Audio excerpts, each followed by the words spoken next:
says the rich stay rich because they live like they're poor, and the poor stay poor because they live like they are rich.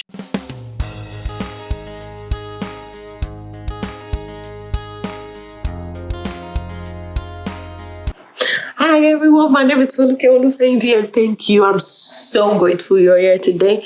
And in case this is your first time, I want to say thank you for joining us. And if this is your second, third, fourth, fifth, sixth, seventh time, welcome back. And I guess we're growing together. This is another Financial Friday video, and I'm glad you could join us. Thank you.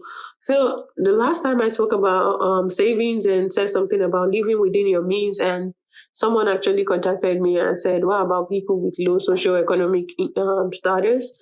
And I was like, "Yeah, I understand there are some people with low socioeconomic status." And one thing I said is, even if you have medium, or should I say high socioeconomic status, money has to do, and investment and saving culture has to do with the mindset, which is one thing I said in my last video. And also right now, one thing I want to say is, regardless of how much you gain, how much you earn, people have spending problem, not earning problem. If you feel like you have any problem, that's the first thing you have to tell yourself. Are you being honest? Is this spending problem that is eating away your cash and making you like broke? Or is it actually you're not making enough? And I've told you there are different ways to make more than what you used to make. Is either you increase your income by starting a side also, like you don't have to invest money to start a side also, or getting another job. If you have skills like making hair for students, go watch my previous video. For workers, I'm still working on side also that is not overly saturated, that doesn't require large capital or income. As little as selling your old clothes on Poshmark, on all the shifty stores online, that would make you some other money, because I'm sure some of you have some clothes that are 3 years old that you haven't worn. That's another way. And to be honest with yourself, do you have spending problem? What are your expenses?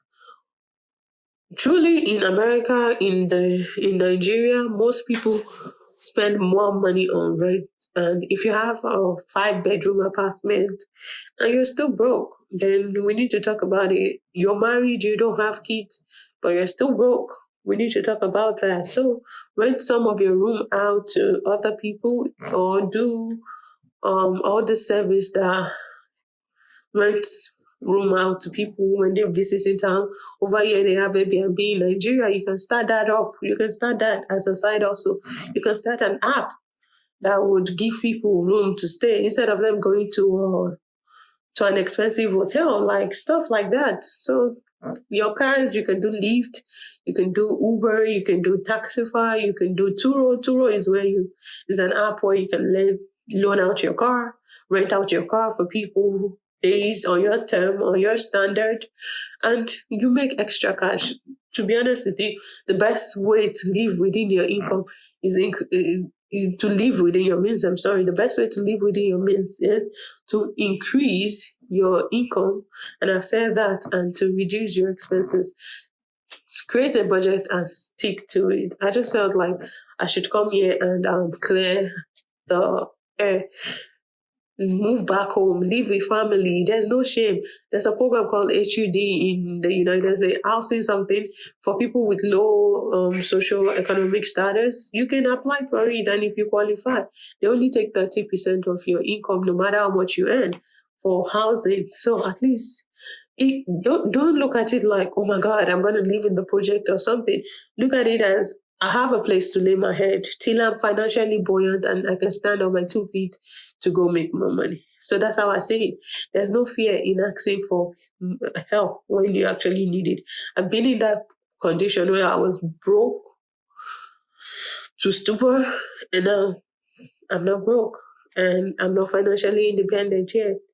Right now I'm staying with my sister-in-law, and there's no shame in that. I'm staying there for the meantime till, I'm able to get my own place and sort out some 1 or 2 things.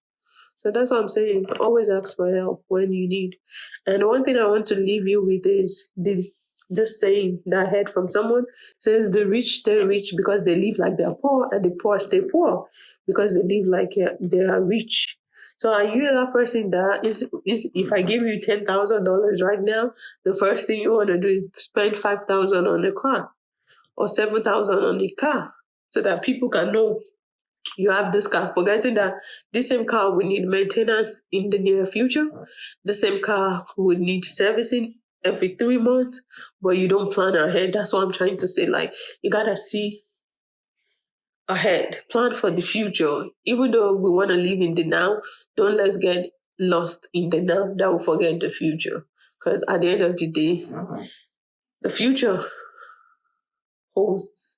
I don't know what the future holds, but at the end of the day, we just want to be in a point where if something breaks down, we are financially buoyant to have some emergency savings to fix it. So that's what I'm just trying to say. So if you have low social economic, I feel for you, I pray for you, but we gotta increase our hustle. God bless you all. Bye.